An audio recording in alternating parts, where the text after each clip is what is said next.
This is Unedited episode 30. I'm Ethan, that's Jordan. This week we're going to be talking about a Parley item. We're going to be going into the neighborhood, and then we're going to be talking about how about you, responding to some of your comments and input. Jordan, how you doing? I'm doing good. How are you?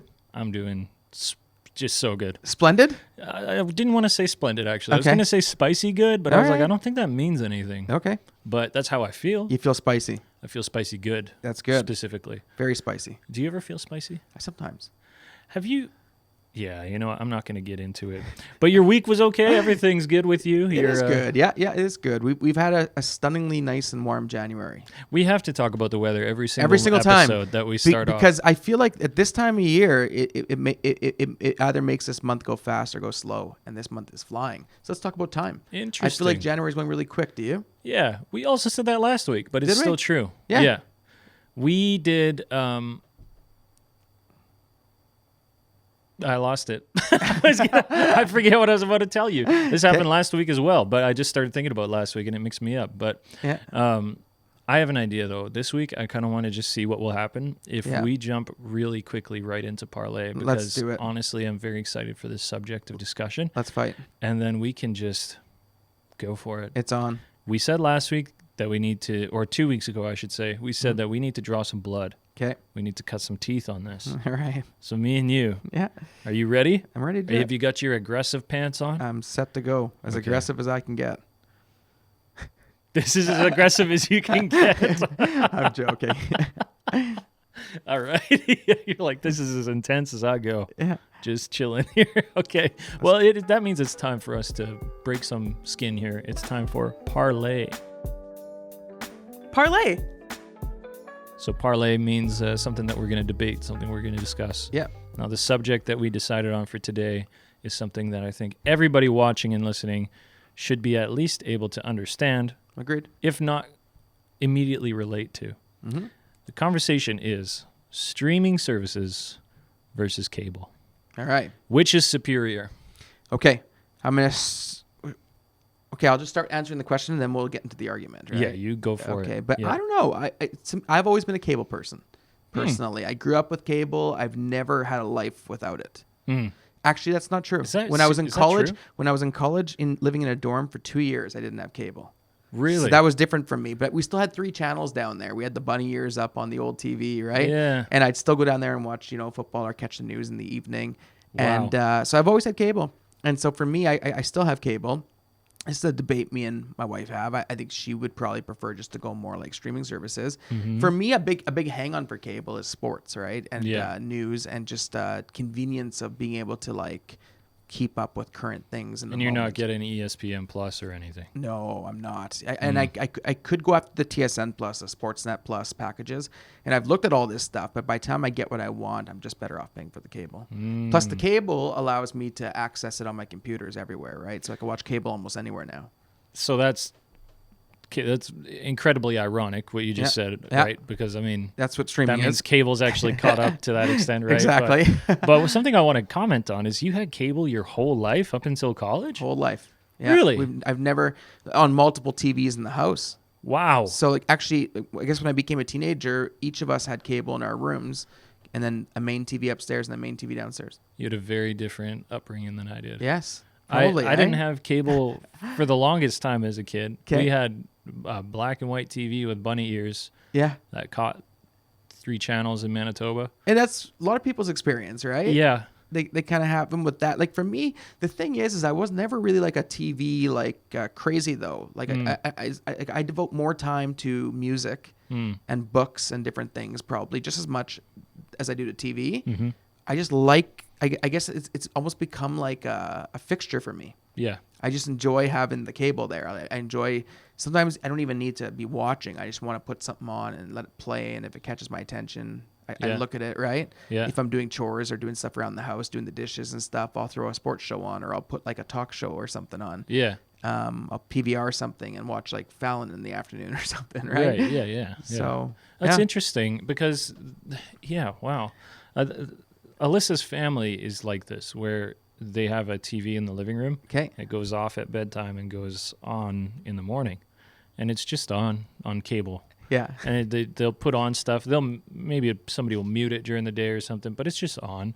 And it's just sort of like a thing in the house. Like not everybody's just sitting there watching TV all day. You know what I mean? But it's just kind of there. Yeah. And that was very different for me because, like, again, I grew up in a house where, like, we had no TV for so long. Or if we had TVs, you know, like we could watch Bugs Bunny on Saturday morning. That's about it. You know what I mean? We would watch VHS movies if we were going to watch TV as a family. And then I finally got cable when I was like a teenager, and I just went like hard into TV, man. It just blew your mind, kind I of? watched like Star Trek Next Generation all the time. Like after school, it was always on and stuff, and like whatever. There's all sorts of shows that would be on after school when we got it. I guess maybe we had it before I was a teenager, but anyway, the point is that's just crazy. So cable is just like a fixture of your life, whereas cable, here's where I come from. I don't even have cable. We had cable for years, me and my wife, as like a married couple, just because it gave us a discount with Wi-Fi. Okay. So we never even used it. Okay. Probably 2 times. We watched a Jays game on it. Yeah. And we might have watched half of a Riders game on it. So you just had it there in case you needed it, but you didn't really ever go to it. We only had it there to save money. Okay. We didn't care about having it, either of us. Okay. And we are like TV off at home people if you're not watching it. Yeah. So, but we'll have our own things going on. But the other thing is for Alyssa and I in our household, if you're watching something on your own, like we're not doing it together, you've got headphones on, like you're keeping the house quiet. That's you know right. what I mean? Yeah. But it's interesting because, yeah, you come from that perspective. So I could totally live without cable, and I do. And I actually find cable sort of ridiculous to some extent. And a lot of people do, right? Yeah, you have to buy specific packages of channels. It may or may not have what you want. It's not going to be on when you want, even though you're paying for it. Yeah. The one thing that I really like about cable is weekly programming, where it's like a new episode is airing this day, or some games, but we've talked about this a million times on Unedited. I only watch like World Juniors and that's it. Like I don't care about anything else. Yeah. So you can get the TSN package for the month and take care of it like that if you want to watch it on your own. Right? Yeah. I could. Yeah. But I won't. Yeah. but I could. Yeah. Yeah. But I feel cable is just so ridiculous. Okay. Like it's just like, I'm going to break some skin here, okay, That's Jordan? all right. I'm just going to come at you, all right? I'm good with it. But it's just like, why do you pay so much money for stuff that you may or may not watch, and you have to have a whole other new package just to get one channel in if you're trying to catch one show? Whereas streaming services, okay, but this is the thing, is streaming services are getting worse at this as well, and they're trying to do more live programming and stuff. And but I'm ready to fight on that one. Yeah, to be honest, I'll probably concede to you there, but you can go at me a little bit. Okay. But I just feel like with a streaming service, I'm getting this whole catalog and any of their new releases. And some platforms, you know that certain studios or company releases are coming onto that platform later. Like for example, if you have Peacock, which like I don't have, but you know what you're getting when it comes out right onto that platform, and you're prepared for it, you know? Yeah. So what do you think about the changes in streaming services recently? So we have a few streaming services on top of cable. We've kind of paused a couple of them just recently, though, and the prices on these things are actually starting to rise a lot more than they once were, right? Gross. Like Netflix's subscriptions are all going up this week, about $3 a tier. Probably going to cancel because of that. Not gonna lie. Well, depending on their tiers, right? So like at some point you could be paying up to $30 for Netflix now. Yep. And my cable package is probably somewhere near $50. And so if I'm carrying Netflix, Disney, Crave, I'm paying more for those three than I am for the cable, right? And so for me, cable does live events much better. Yeah. Just a few months ago, we were all excited. Well, I was, and a lot of the world was, for Mike Tyson fighting what's his face there. Jake Paul. Yeah, Jake Paul. Yeah, embarrassing. And Netflix got the exclusive rights to that fight and hosted it, and it was an absolute train wreck. Right? It didn't work for anybody. Worked for me. And you were able to watch on Netflix? There's a group of us at our young adults retreat where, like, I didn't care about the fight. I wasn't going to watch it. I was honestly not going to watch it on principle. Okay. But then A bunch of the young people there were like, yeah, we're really interested in seeing this. Yeah. So they were like streaming it on their phone. I was like, here, put it on the tablet. That's wild. And we watched it and it was fine. That's we were wild out at you camp. were able to get it, because nobody I know was able to get it. Yeah. And so what I did was I watched it on a former NFL football player's Twitter, Antonio Brown. Thanks for helping us out that night, right? Yeah, way to he go, was in the Antonio. arena and he live streamed from his Instagram, and so I just watched it on his live stream. Pretty sure And that's he illegal. He didn't even get the ring. He got the big screen. So like he was up high, so like he live streamed off the screen. So I was watching on the screen, off the screen, watching the fight, right? And the fight was uneventful. It was a bad fight, but I remember seeing like some people tweet that night. The tweets were just going crazy, and like John Acuff, who's a business leader who I like, wrote something along the lines of like, "Call me old-fashioned if you want, but cable was really good at this." And you never had these breakthroughs. You never had these absolute disasters. And I'm not exaggerating that. Google it and you'll see how much of a disaster it was for most people to see this, right? But you did have problems with cable, just to be clear. It just wasn't as frequent. Exactly. And it would happen from time to time. And especially not for an event like this. Like it just had a lot more, whatever it was, ability to make sure that people can get this in their hands, right? Yeah. It would be a bit more expensive though, because you'd have to pay for pay-per-view. And this would definitely not be an event that shows up on TSN. It would be a pay-per-view event, and you'd probably have to shell out $25 to get the fight, right? There's a trade-off there, I think. In the NFL, But one person pays $25 and has 15 people over or whatever, right? Exactly. Like, that's how big fights usually if everyone go. chips in a few bucks, you got your thing covered right there. Yeah. But the NFL gave a couple games on Christmas Day to Netflix, and that went over a little bit better. I don't think that the audience was quite as huge, but it went over a little bit better. And in Canada, we lucked out because we got those games on cable. Because we're in Canada, we're not exclusive with Netflix down there. So we ended up just getting it on TSN, on our sports provider, right? So I do like cable for certain things like that. For the most part, it doesn't let me down. There's the odd time when cable goes out too, though, and it can be a pain, right? Could fall apart. But with the rise of streaming prices, I feel like cable isn't as crazy as it once was. I think 6-7 years ago, I would have agreed with you wholeheartedly that yes, I'm just paying way too much, and I know I am, and I still would have kept it probably. Yeah. It's interesting because the pricing and stuff, so here's one thing about the live events. I like the idea that they're doing live things now, and it's kind of fun, and it's more interesting. It's more of like a moment you can participate in, and people will talk about it a little bit more and stuff. Like everybody I've talked to hated the Tyson and Paul fight. Yeah. Everybody I've talked to. It wasn't good. Unanimously, nobody liked it. But you know how many people I've talked to that watched it, though? So it's like I'm for having more live events and stuff, especially on popular streaming services like Netflix. Yeah. But like right after they started promoting Game Day, and then now when I open Netflix to watch like The Office or something, like I'm going there to watch something that I know I want to watch. Yeah. It's like promoting WWE all the time. It's like this big live SmackDown versus Raw or whatever. Are those on there now? Dude, I hate WWE. Okay. I think it's the most embarrassing, stupid thing ever produced. All right. Okay? I just think, I'm sorry, I know you used to like I wrestling. used to, yeah. But, and I can sort of still half entertain myself by tuning in there for a few minutes. Dude, I can't even watch it for a second. I'm like, how is this so cringy? Like, how That's do funny. we not, who's able to watch this and suspend any level of disbelief so that you actually enjoy it? How are you not just watching it being like, what is this guy doing? What is this girl doing? Like, why are they...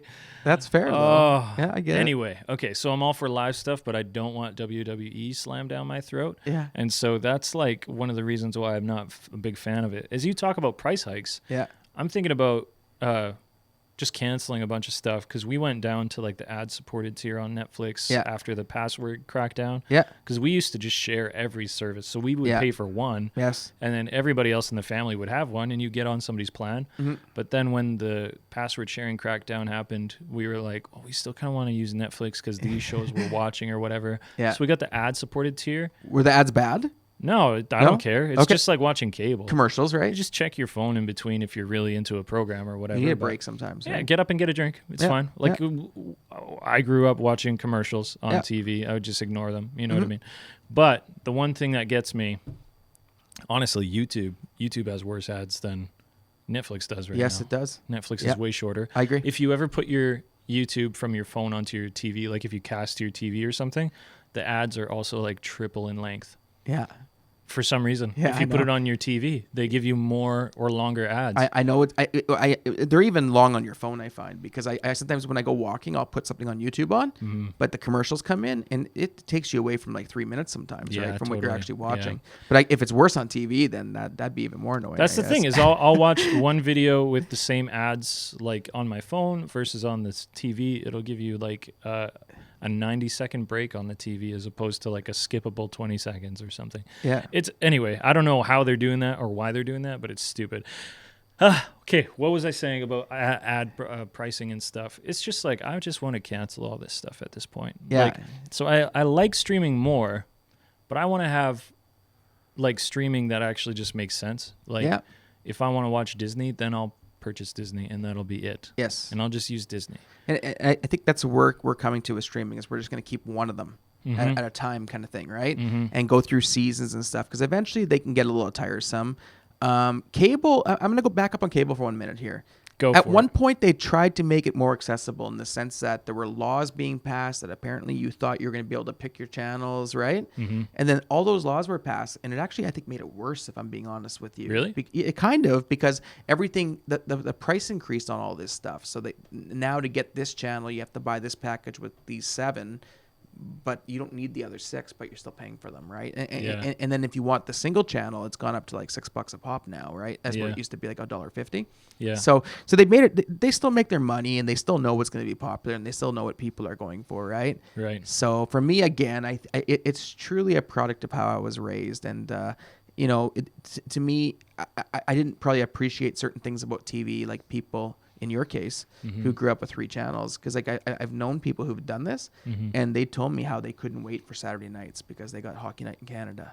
Hockey Night in Canada. That's two hockey games, right? And I'm sitting there like 2 hockey games. Like I get like 6 hockey games every night, kind of thing, right? Like what are you talking about? Yeah. So I think there's an appreciation for that kind of stuff that comes with less. And I don't know. Could I go without cable? I think I could now, probably. To an extent, but like it still helps me for sports. I still like channel flipping a little bit, right? Or I guess guide flipping now. You don't really change channels anymore, right? And I don't know. I use it for radio even. I know that sounds crazy, but all the radio stations are on there, so I'll put radio on the TV and just let it play. That is actually crazy all the because time. You're the only person in all of existence that's ever used a cable package that gives you audio. It gives me radio. That's crazy, man. I remember when we had cable and there's audio, and I was like, "Who uses this?" There's just 8,000 radio channels. I don't use like the Franco. I don't use like the music channels very often because there's a bunch of like music channels as well. Yeah, that's not true though. I will use the holiday one during Christmas time. I'll sometimes put Christmas music on when they have that holiday channel. Okay, that makes sense. So, but. Just pull up a Spotify playlist. Exactly. Just again, easy and better music. That's where this is where I'll end my debate about this is I would rather have a streaming service like Spotify than having to put something on a radio or whatever. And that's anyways. fair. Although I wish Spotify would do like some live radio channels. That'd be pretty cool. That would be cool. I would like that. Yeah. And I double dip. Like obviously I like cable. But I still, like I said, will probably always have a streaming service of some sort. And in music, obviously, I go through Apple, right? So I always have that on the go. Yeah. But, Suffice it to say, cable versus streaming. How did you grow up? Yeah. You should let us know in your comments. Just tell us what you think about it. But ultimately, if you say cable, you're wrong. That's okay. You could be wrong with Jordan because we'll be wrong together. We lost together. Yeah, that's right. Blue rodeo Get style. lost together. Yeah. Well, thanks for parlaying, Jordan. I feel like we got a little bit more into it than just both agreeing on something. We need to find more subjects like this where we're able to actually go after each other for a while. You know? Sit on opposite sides. Yeah. Yeah. Agreed. And throw stuff over the fence. That's right. Okay. Moving on. We're good. All right. That means that it is time for In the Neighborhood. In the Neighborhood. In the Neighborhood. This is our segment where we're going to be talking about what's going on in the Neighbourhood Church and if there's anything going on around our neighborhood in general. Yep. But this week we're going to be talking about this past weekend's continuation of the series Not Alone. Yes. I was about to say Alone. I know. I thought that too. Yeah? Yeah. But we're in a series called Not Alone. And the whole premise of this is that our lead pastor, Louis, has been telling us that the faith community that we're in and the faith that we're walking is something that you're not meant to do alone. Mm-hmm. It's something that we're meant to and even commanded to do together. So last week we got into that a little bit, and this week we're going to keep talking about it. And I really hope that anybody who's listening is encouraged and, driven deeper into the conversation with this stuff, because it is very meaningful. It's Absolutely. very important and central to our faith. Agreed.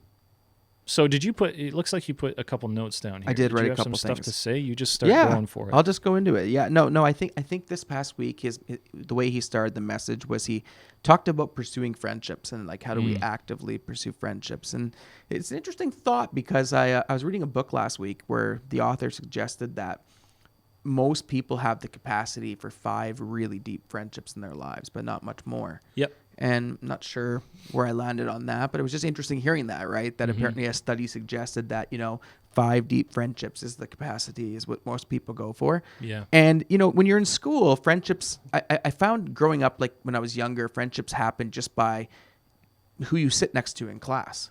Mm-hmm. And, who you played with on teams and sports and proximity, who you did sports with and different things. I built my friendships out of that. It was common interests. But as you get older and, maybe have more going on and less free time, you got to become a bit more intentional about pursuing friendship. Mm-hmm. And, I think a big part of it still happens from finding a common interest with people, right? Mm-hmm. And joining something that brings you together.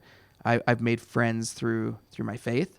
Just being in church and stuff and being around people who are like-minded or at the very least who we could talk, these kind of things with. Like, it's developed friendships through that and just walking together, journeying together, helping each other, looking out for one another. I found friendships through sports and just like people who I do sports leagues with and stuff, right? Mm-hmm. And even fantasy sports, like stuff online, right? Like, I've made friendships that I never would have had the opportunity to do had I not put myself in the league and gotten involved.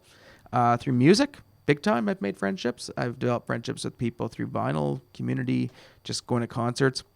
I think, pursuing friendships is something that, as an adult, I feel like I do have to become a bit more purposeful about. Yeah. And it's not like I'm sitting there writing on a pen and paper, like, who am I pursuing a friendship with today? Like, you know what I mean? I'm not getting that technical about it, but it is something like I'm putting myself out there with the hope that hopefully, I could be a blessing to someone and maybe receive that from someone else as well, right? So yeah, I'm gonna kind of add another dimension to what you're saying here, which is, as we're adults, we kind of have to start to be more intentional with things. 100% on board with you.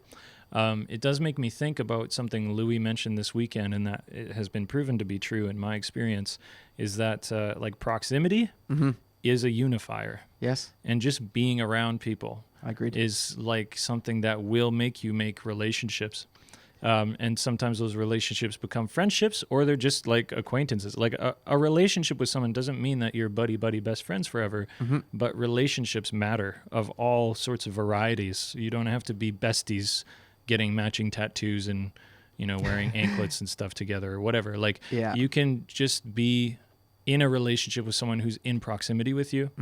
And sort of some evidence from my life would be I moved at the beginning of grade 9 to Thunder Bay, Ontario, and I met this guy who went to the church that my dad went on to staff at. Yeah. And his mom was basically like, "You're going to be friends with this new kid." And he told me later, he was like, "I don't want to do that." But don't force me into this relationship. Yeah, exactly. But she was just like, he seems nice. You're going to be his friend. He has no friends. He's new here.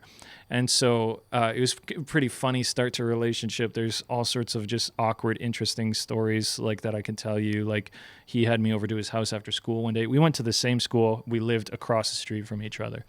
And so, well, he lived like one street over, but you get what I mean. He had me over to his house after school one day, and I had never hung out with people like him before, where he was very dry and sarcastic, very to the point. And like, I was always when I was younger, I was just such a, what's the word? Like, just genuine face value person. Like, I was just very, earnest. Let me put it that way. So like, people who were sarcastic or, kind of like, subtle with social cues, I would just say just over my head. So this guy, like, we just didn't get each other that way yet, and it was very early on. I only really went over because his mom forced him to hang out with me, so he has me over, and we're playing games on his PlayStation in his room, and the time just gets going, and I'm just hanging out, just no thought about anything except just, it's cool to be here. And then he was like, well, you should probably get going, hey? And I was like, oh, and he's like, yeah, get out. And he just told me to leave like that. And he thought it was funny to say it that way, but I was just like, oh my gosh, did I overstay my welcome? And he's like, just leave. And he's like trying to tease me, but I didn't get it. No. Anyway, like years and years on, he's like probably one of the best examples of a friend outside of my brother or sister, like my family, that I've ever had. And like we still keep in touch and stuff, even though we live really far apart. Yeah. And the reason is because we had this intense proximity. Yes. Like we went to church together. We went to youth group together. We lived a street over from each other. We went to the same high school, which meant we ended up picking some of the same classes together just so that we could have periods together and stuff. We would walk to and from school together all the time. We'd spend almost every lunch break together. I mean, you know, we're in high school, so sometimes girls would distract us from each other or whatever. But other than that, we were just always with each other. And that proximity is really what made me become friends with this dude who I had, like, for all intents and purposes, nothing in common with. Like, nothing. Like, we just didn't even speak the same language when we started hanging out. And yet he made me, even just socially, the person I am today through his friendship. Like, he made me a more confident, more outgoing person. He taught me a lot of stuff about friendship and values in terms of, like, how you should hold out with a friend. Anyways, I don't need to get further and further into this. The reason I'm really trying to stress how deep this relationship was is because of how unlikely it was, except for our proximity. Yeah. And Louis mentioned that on the weekend.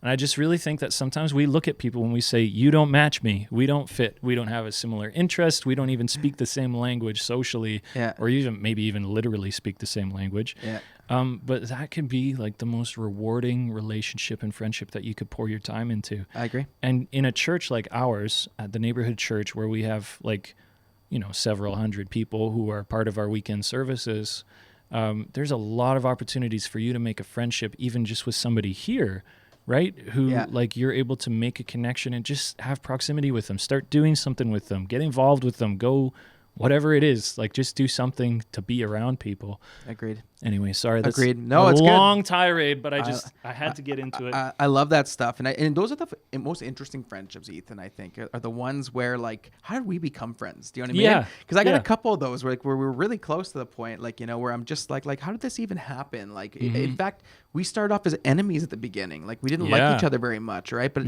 I think it's exactly what you said. It's proximity. And it's continuing to show up, continuing to do things together, continuing to be with one another. Yeah. As you were talking, I have to go back to this now, is because you moved a lot. Oh yeah. And so you're, again, my cable talk. Well, this is the rest of my life talk. I lived in the same house my whole life. That's wild. Never moved. Yeah. That's insane to me. Same place. And I was there for, well, like my parents sold the house 6 years ago. So must have been tough, eh? So it was. It's even weird. Like, and I've never gone back since the house has been sold. Wow. So it'd be really strange to see my house there, right? Yeah. And to go back and not have some that stranger's house to go car to. in front of it. Exactly. Yeah. But what you're suggesting is, so I always thought friendship was probably easier for me just because I had that constant, and I stayed in the same town, I stayed in the same city, but not so much. You know, you gave a great example there of how you're still going to find people you're going to be in proximity with, and there's opportunity pretty much anywhere you go, right? Yeah. But it's weird how our experiences were different because I had this constant of always being, and my wife her stories, she moved like 10 times, right? Like all over the place. And so for her, it was a different kind of journey than me.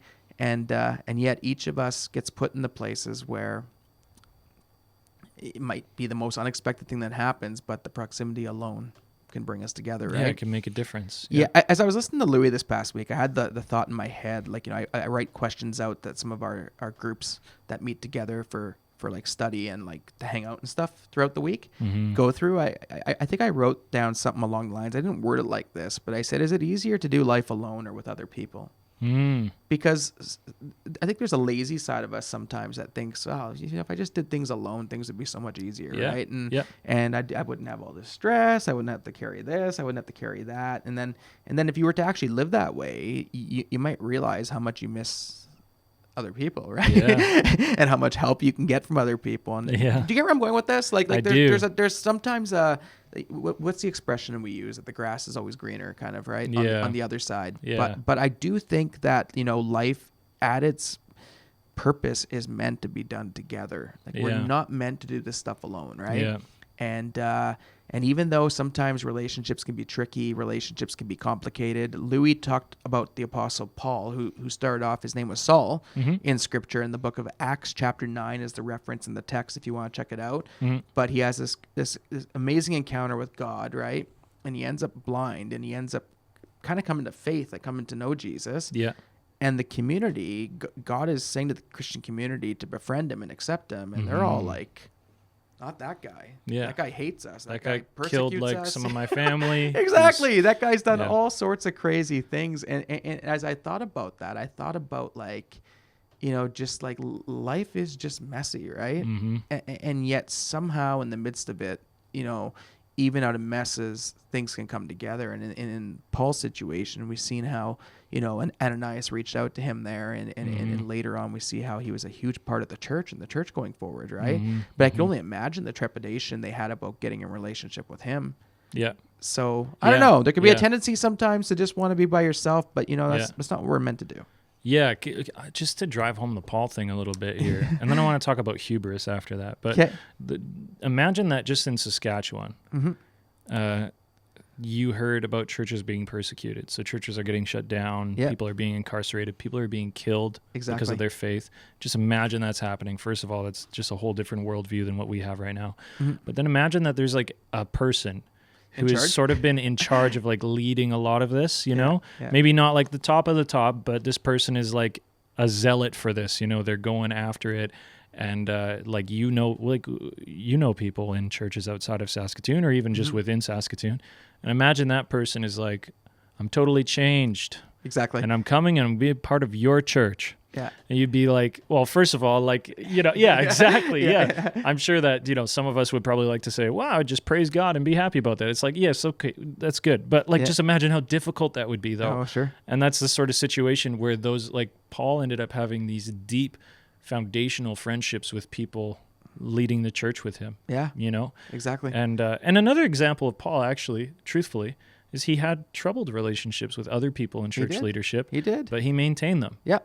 Yeah. Even though it might have been easier for him to just become a rogue and go off on his own, he maintained relationships with like James and Peter, and he kept even if it was stressed. And he writes in some of his letters that he's anxious to return to Jerusalem because of what people might say about things and get involved. But he kept the relationship, and I think that that's another great example of Paul, right, where he was sort of the pariah at one time, and then he gets into a position where maybe he doesn't want to be around these people, but he stuck to it, Yeah, and I'm so glad the text includes those comments. Yes. Because it shows us some humanity and some it reemphasizes that not everything is neat and orderly all the time. Yeah. But you stick it out, right? And people talk about the early church, like how we got to get back to the early church. It's like, dude, the early church was messed up too, like in a lot of it. There were issues, Anyway, hubris though, really quick, I want to say, because you mentioned the question, is it easier to live alone or with people? And I think hubris would tell us to live alone. Yeah. I think that honestly, most people, if they sit down and think a little bit, they would know that the right answer is with people, but our actions can trick us sometimes. Yes. And they can betray our hearts, I've found myself in seasons of life where I'm living with hubris, where I'm like, it's better if I just do this on my own. It's better if I don't get anybody involved in this. And it doesn't have to be like a deep personal struggle. It could just be living life. And anyway, I feel like that's kind of the word that we're looking for there in terms of, would you rather be living life with people or living life alone? And, it's folly for us to consider that living life alone is actually an option. Exactly. And I agree. There are moments where you're going to face frustration in relationships, and not everything is going to always work out necessarily, but at the same time, it it's who we're relational beings. We're created to live with one another. We're created to walk together, to have friendships. And you're right. It's almost like a non-option. And when you make it an option, I don't know, you miss out, right? Yeah, so absolutely. We're supposed to be not alone. We're supposed to be not alone. So we'll let Louis have the last word on that there as we talk about that. But it's fascinating stuff, though. Check out the series online and join us for church, even on one of our services on the weekend. And it's been good. Yeah, it's been really good. One more thing is Louis did challenge us with this question. He said, how do you actively pursue friendships? Or he said, who are you actively pursuing a friendship with? Something along that lines, yeah. Yeah, but the idea that there is an active pursuit of friendship. Yeah. And it is a good encouragement. I would encourage anybody listening or watching, actually just sit down and think to yourself, who am I developing a deeper relationship with? Mm-hmm. And I know in my life, when I put a little extra time into developing stronger relationships and friendships, it's just so life-giving. It's so much better. Agreed. Than just letting it happen. Yeah. Just being maybe I'll make a friend, maybe I'll not, yeah. Just actively make a choice to make a friend out of somebody or a couple people. Mm-hmm. And that actually extends beyond what's just beneficial to you. There's people out there in the world and in your community that you know already, and you might even have an existing relationship with that need a better friend out of you than what you are right now. It's good stuff. So pursue it. Yeah, I like it. That's it for In the Neighborhood, unless you have something to say. Nope. You're done. Let's keep going. All right, let's get out of here. It's time to leave the neighborhood. We're going to talk about you. How about you? How about you? How about you? So, how about you is where we get your feedback. And we talk about what you're saying. And so we have an opportunity here to respond to anything you're saying. Just at the top of this as well, if you're ever hey, what are you guys engaging with? It's any comments on any platform and anything we post. You put a comment and we would like to interact with it. And you can tell us what you'd like to see from us. And we would love to engage with that. Absolutely. So we got a comment here from a good friend of ours, Ian. Yeah. Now, I love Ian. Ian, I love you. Yeah. And I think you just have one of the most fun minds, especially because right I appreciate here, this comment. yeah, he just goes for it. So he's commenting on last week we had made, or we had talked about the question, would you rather $10 million and the immortal snail is following you, or just keep living your life as normal? Yeah. Both of us ended up saying probably just live life as normal. Just the stress was too much. We kind of counted, right? So yeah, but I think that this might even help us feel a little bit vindicated here, because he says, on the snail thing, according to Google, a snail can crawl about 0.048 kilometers per hour. So I guess that would be 0.48. No, that would be 4.8 meters per hour. Sure. I'm not able to do the math right now, but I'm assuming the decimal would move two places, but I could be wrong. Yeah. It's not 48 meters per hour. Okay. Presumably not, right? Yeah. I'm just trying to get context, actually. I'm sorry that I haven't gotten very far in this comment and I'm already stopping, but 0.048 kilometers per hour. That is incredibly slow. Okay. Anyway, so he says about 48 meters. In 8 hours. 48 meters in an hour is what he's saying. Yeah. I should have just kept on reading the comment because he answered my question. You did? So 40... You love that, eh? So 48 meters in an hour. So he says 8 hours.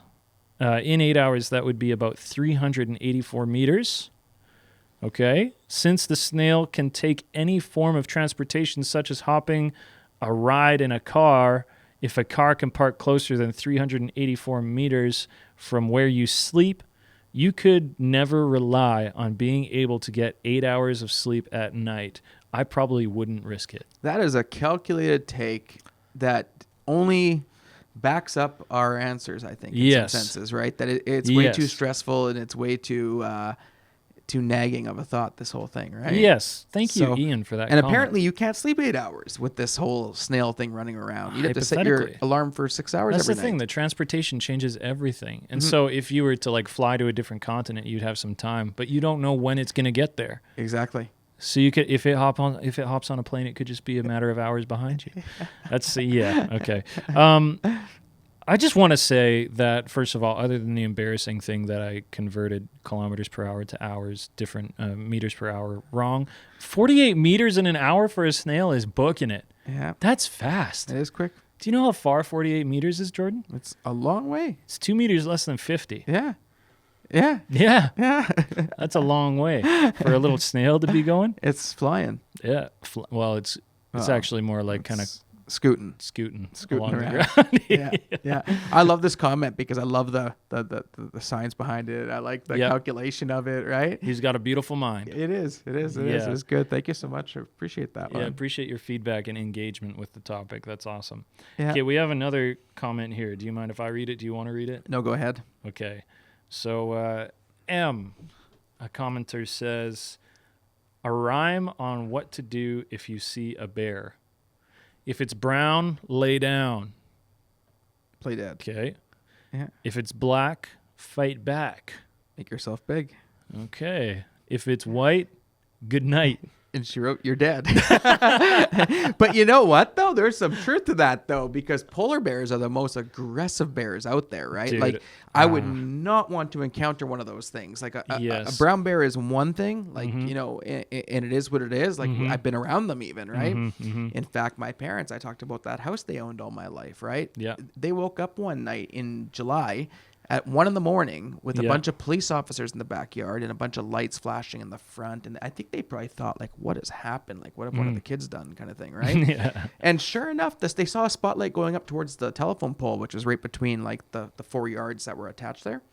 And there was a bear climbing up it. Yeah. And they shot it. And the bear ended up in our garden, right? And they sent me a picture the next day of a bear laying in our garden, kind of thing, right? And you were crying. Well, because that bear was being a nuisance, and he was going. I wasn't crying, but if I would have been there, I might have been, because I love bears. Yeah. But he was being a nuisance. He was pestering people, so they took him out, and they probably you know had to act fast on that. But those bears typically aren't dangerous. But the white bears, the polar bear, you're in trouble. Yeah. So Don't mess with those. we did get into that last week. So I thank you, M, for that rhyme. I'm just going to take it at face value. Yeah. Because it makes sense to me. Because like we had said, you know, the whole play dead. If it's black, fight back. Yeah. What's that? So if it's a black bear, Yeah. you got to be loud and large and scare it off. Yes. Whereas I think if you scare like a grizzly or a Kodak or whatever, I don't know what the difference between them is. I think they just get hyper aggressive. Exactly. I listened to an incredible podcast dramatization of this dude who goes up to a mountain. Yes? Okay, Ashley's saying yes as well. Where he goes up into a mountain. I think it's off of the podcast Against All Odds. But his story's probably in different podcasts as well. But this guy survived, and he tells part of his story on the podcast. He goes up into a mountain. On the way down, a grizzly bear gets him. Yes. That's the short of it. Yeah. And this, like, the details that follow. Have you ever seen The Revenant with Leonardo DiCaprio? He gets attacked by a bear. I remember this. I remember the movie. Yeah. So that scene, Yeah. like, this is what this guy describes as having happened to him. Okay. It's just absolutely torn up. Oh, Story Time with Seth Rogen was the podcast. And I did not expect it because it's a Seth Rogen show. Yeah. I was looking for some chuckles, and a dude just gets absolutely decimated by a bear. Anyways, yeah.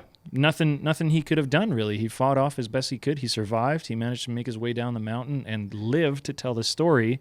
But, dude, like, that is a situation where It's incredible. there's nothing right to do. Yeah. You know, Yeah. like there's anyway. But white bears, you know. Oh yes, and he climbed the mountain again. Ashley reminded me. Yeah, he's gone back, which is insane. Yeah. I stubbed my toe at one part of my house last week. I haven't gone back for days. You're avoiding it. Yeah. I was like, I don't want to be there again. 100%. The pain is too deep. 100%. But white bears, polar bears, Yeah. we mentioned last week Vicious. with wildcats, with large cats. Yeah. They're like apex predators. Yeah. Cougars. That's right. Cougars are also apex predators of their ecosystem. But Yes. polar bears are truthfully apex predators. Absolutely. Like nothing kills them. know. Humans kill them, but we don't know. really count in the equation. But they are the top of the top. Yeah. Did I mention Northern Manitoba in my talk? Yeah. You got a polar bear on your hat actually today. Have I? Yeah. Look at that. You're just carrying one with you. Hey? Oh, I think that's a grizzly because of the hump. Is it? Yeah. Okay. But up in Churchill, Manitoba, which is about 10 hours north of Thompson, like these things roam everywhere, these polar bears, right? Yeah. And during like trick-or-treating, for example, like Halloween, there are literally parents outside with guns. Yeah. who patrol the town. Yeah. Because if one of these things that they do roam in the town from time to time got loose and kids were outside, it could be catastrophic, right? Where's little Cindy? So different world though, right? Like Yeah. like the brown bears that we had were just kind of nuisances, right? And then I guess the black bears, it says to fight back, right? So Have you heard that myth that in Churchill, Manitoba, they have to leave their car doors unlocked? why? I don't know if it's a myth or not. Okay. I've just heard it. Like Yeah. I don't know, because apparently if a polar bear enters town, people need to jump into a car. Actually, Like if you lock can your make car sense. doors, you could get fined because Yeah. you could be liable of somebody not having a place to go. Interesting. Isn't that interesting? It is. Now I don't know if that's real. Yeah. It makes sense though. Yeah. Like because Churchill, Well, there's tons of them up there. it's That's the where wild they are. north up there. Yeah. dude. Well, one more polar bear story. Okay, just one more. Tell me. But my father-in-law used to work for the government for the environment, like natural resources, conservation, that kind of stuff. And one of his job was to he did stuff with fisheries and different things. But one time, a polar bear ended up in Thompson, and they could not figure out how it got there. It was in the south end of town, kind of in like an industrial area. Hopped on a plane. And it hopped on a train. For real? Yeah, it actually literally did. Yeah, they figured out that it actually jumped on the CN rail. The biggest train. hobo. Yeah, and it was kind of hanging out, like how like those trains have like little places you could like sit and stuff. Like, Yeah. it just sat there, and then when it got to Thompson, it hopped off, and they had to obviously take care of this thing because this That could have bear caused was a big mad issue. confused, dude. And I think people there were mad confused. Imagine being in an industrial area, looking over and seeing a polar bear. Like you're running as fast as you can Yeah. back inside, right? Yeah. And Wow. he told us a story, and it's kind of cool. Like it makes me think of this bear must have had quite the imagination. Yeah, right? yeah. Jump on a train and go on a little trip, right? And Imagine end up in his up in a head. town that's unfamiliar. Yeah, He's like, I got 2 tickets to paradise. Exactly, And he yeah. shows up and they're just like, bang. yeah. It's like, oh, yeah. okay. Sorry, yeah, I didn't want to Different- end the story. Different paradise. Probably what ended up happening was that, right? Ashley, how much does a So- polar bear weigh? Do you know by chance? There was a video of a guy who was taking videos, like he was a videographer or photographer or whatever. He got into like this plexiglass and steel cage. Yeah. And the idea is that he could sit in there and take these up-close pictures of a polar bear while it just walks around because he's Yes. sealed in this steel and like super thick reinforced plexiglass cage. Yeah. But this polar bear, which, do you know how heavy they are, Ashley? Oh, They're okay. about 660 to 1,760 pounds. Isn't that Holy that's smokes. insane? That is very heavy. Yeah. Yeah. So adult males Yeah. weigh up to 1,700 pounds. That's nuts. So this gigantic polar bear comes up to this cage and just starts putting its weight on it and like dropping on its haunches on it. I You don't know want what I mean? that happening. And it starts cracking and breaking apart. Uh-huh. And this dude is losing it. Of Because course. at first he's taking pictures of this bear like chewing on it and its tongue and inside its mouth. And it's like, this is crazy. It's like being so close but safe. And then the bear starts breaking it. And he was like, get me out of here. Like somebody do something now. Like this Yeah. thing's going to open this up like a can of sardines and scoop me out like some Yeah. sardines. The only way I want to see my polar bears is like at the zoo in Winnipeg. I don't know if you've ever been there, but they have an exhibit called Gateway to the North. Yeah. And you could walk into a tunnel where it's all water and the polar bears are swimming in there. Interesting. And so they're right by you. Like it's an awesome sight, incredible actually. Yeah, it's When interesting. they decide, especially in like July days, they'll spend most of the time in the water because it's cooler. Yeah. Especially during the peak time of the day. Yeah. But an incredible way to see them. But that's it. I don't want them tearing a cage near me. I don't Yeah. want them jumping a train. I'm not saying that I wouldn't like Enjoy to the North. see that, but I have some moral quandaries with Keeping them there? zoo things in general. Interesting. Yeah. Okay. Although I'm not Yeah. saying I wouldn't like to see it. Yeah. I would at the same time while I'm seeing it, I would be like, am I cool with this? It would frustrate you. Yeah. Yeah. I get it. I mean, you know what's great is our forestry farm here in Saskatoon. Yeah.